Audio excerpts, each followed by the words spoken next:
Hi everyone, so I am here in Knoxville, Tennessee for the HGTV Handmade Tiki Party, and we're doing a ton of DIYs this week, but mine is going to be a fun party game, which is a twist on the game Twister, but we're calling it Tiki Tangle. This is a really easy DIY that anyone can do. You probably already have most of the materials, so let's get started. You're going to need craft paint, spray adhesive, a canvas drop cloth, a piece of cardboard, printable templates, some foam brushes, stencil sheets, a craft knife, a straw, straight pins, and a cutting mat. So the first thing we're going to do is make our stencils, and so you can print out these shapes. The link will be down in the description, and then I'm going to use this stencil paper, and we can see how it's transparent. So I can just use a pencil to trace those shapes, and then use a craft knife to cut it out, and then we'll have the stencils to paint onto the drop cloth. So we're just going to go ahead and use a pencil to just trace this shape, and it doesn't have to be perfectly exact because, you know, it's a pineapple. It's not the most exact shape in the entire world, but just generally get the shape so that when you cut it out, you have a really cute pineapple shape. So just go ahead and use your craft knife to cut that out. And the thing you're going to want to remember for this is that since it's a stencil, you're going to want to make sure your outside shape is not messy. It's pretty clean. And that means that for these kind of curves, you can bring them, you can kind of extend them inside as much as you want because this inside shape does not matter. But this outside piece, you want to keep that pretty clean. So I would definitely recommend using a craft knife for this rather than scissors because it lets you be a little more exact with all of the curves. However, make sure that you are being careful and that you have used a craft knife before because you don't want this to turn into, you know, a trip to the emergency room. So once you're done cutting, you can just remove the inside shape, and now you have this stencil that we can stamp paint onto to make our game. So you're going to want to make 2 of these and then 2 of the bottom shape. So now it's time to actually make our game board. So we're using a canvas drop cloth that we've spread out on the ground so that we can paint all of the spots onto it for our feet and hands to go onto. So we're just going to put them down on the drop cloth and figure out how far away you want to space them so the game isn't too easy, but so it isn't, you know, crazy difficult if you're really short like I am. So the length that I think I've decided on is about 5 inches between each shape, and we're just going to tape them down with painter's tape and then paint on top of them.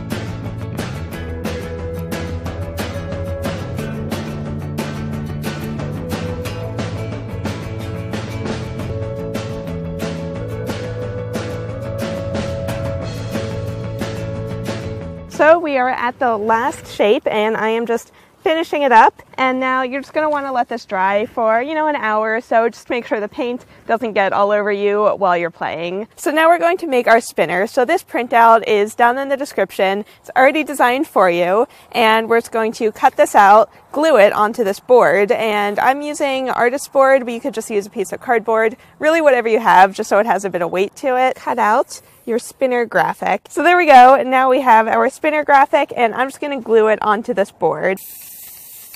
So you can just go ahead and adhere that to your board. So now we're just going to cut this out, and as I said earlier, you don't need to use artist board. You can just use a piece of cardboard or a piece of chipboard, really just anything sturdy so it's not just a piece of paper. So once you have your board cut out, it's time to make the spinner. So I'm going to be using a paper straw for this. Use a knife or scissors to cut your straw down so it's about half as long as a normal drinking straw. So take your straight pin, and you can just use your hands. If you have pliers, you can use them, but you don't really need them. Just use your hands to bend it into a right angle. After that, use a safety pin to poke a hole through your straw. And on the template, I helpfully marked the very center where your spinner is going to want to go through. So just use your safety pin to poke a hole through your board. And now you can just put your straw onto the pin that we bent into a right angle, and then you can just stick your pin right into your board.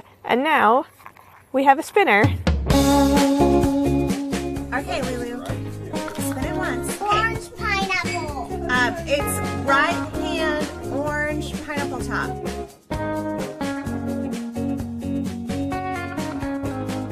Right hand red. Right foot orange.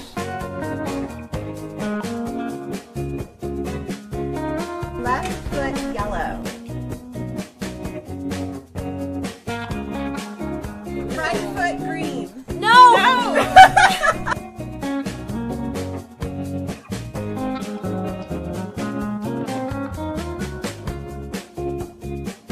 So thank you guys so much for watching my Tiki Tangle DIY. Let me know in the comments what are some of your favorite summertime games, whether it's a DIY or not, and make sure you stay tuned for even more Tiki Party DIYs here on HGTV Handmade. Thank you guys so much for watching. I will see you all again next week. Bye everyone!